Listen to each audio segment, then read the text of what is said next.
Ya, mohon maaf ya, jangankan jadi direktur, yang pengen dapat kerja biasa pun tetap 5 waktu juga. Silahkan cek. Jangankan pengen kaya jadi konglomerat, yang pengen kaya biasa pun, atau yang pengen punya harta pun 5 waktu juga. Sekarang Anda pengen lebih daripada itu, masa cuma 5 waktu juga? Tambahkan, tambah dengan sunnahnya. Maka dari itu, kalau Anda ingin mendapatkan, menjemput hidayah Allah, untuk meraih kebahagiaan, tadi bahagia pengen tambah, hidup pengen sukses, semua pengen didapatkan kenikmatannya, maka jalan pertamanya, yuk tambah sholat sunnah. Alhamdulillah. Karena itu, setiap ada kalimat sholat sunnah itu disunnahkan untuk kita selalu bersanding dengan keistimewaan yang menambahkan pada sholat fardu. Kalau nggak percaya, silakan.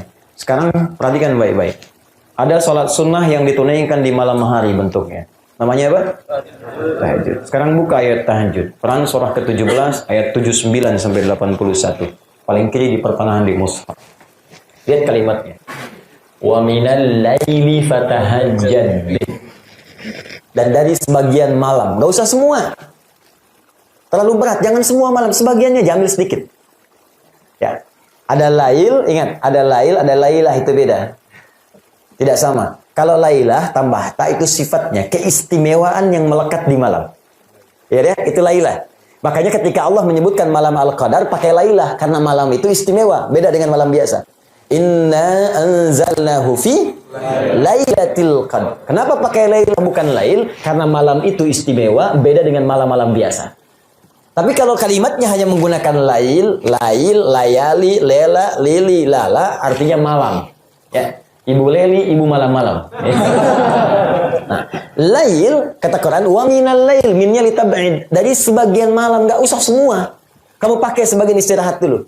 Istirahat dulu, malamnya bangun untuk sholat. Fatahajjad bih. Sedikit, teruskan dulu, baru saya kembalikan ke tahajud. Tunaikan tahajud. Tidur, bangun malam. Sekarang kenapa saya tahajud ya Allah?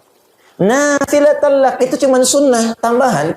Tapi jangan dikira tambahan ini tidak ada istimewanya. Kata Allah, orang yang rajin tahajud aku berikan 4 kemuliaan. Yang tidak diberikan pada yang tidak tahajud. Jadi kalau Anda pun khusyuk menunaikan 5 waktu itu, tapi nggak tahajud, Anda tidak dapat keutamaan ini. 1. Asa ayyab'ataka rabbuka maqaman mahmuda.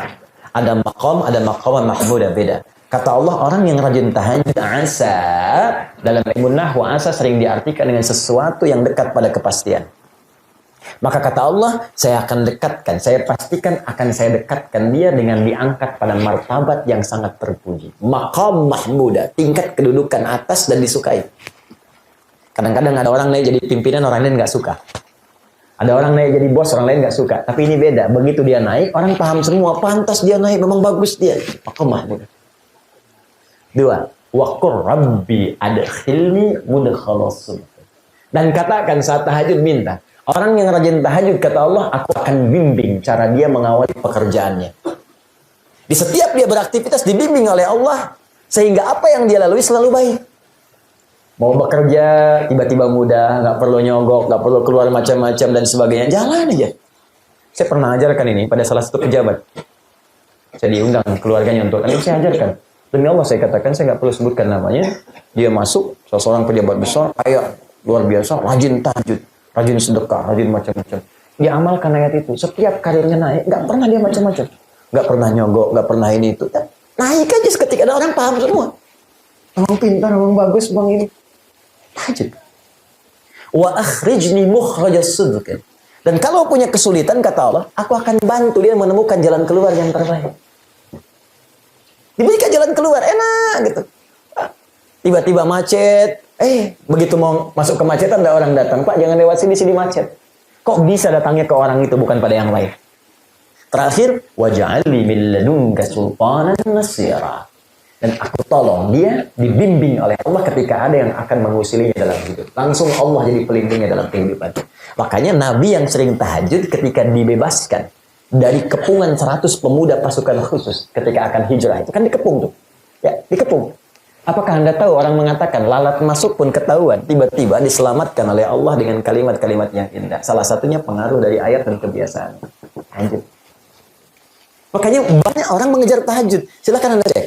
Demi Allah saya katakannya, buka kitabnya Al-Imam An-Nawawi, namanya At-Tibyan. Jadi beliau sebelum mengarang Al-Arba'in 42 hadis, Riyadhus Shalihin 1896 hadis.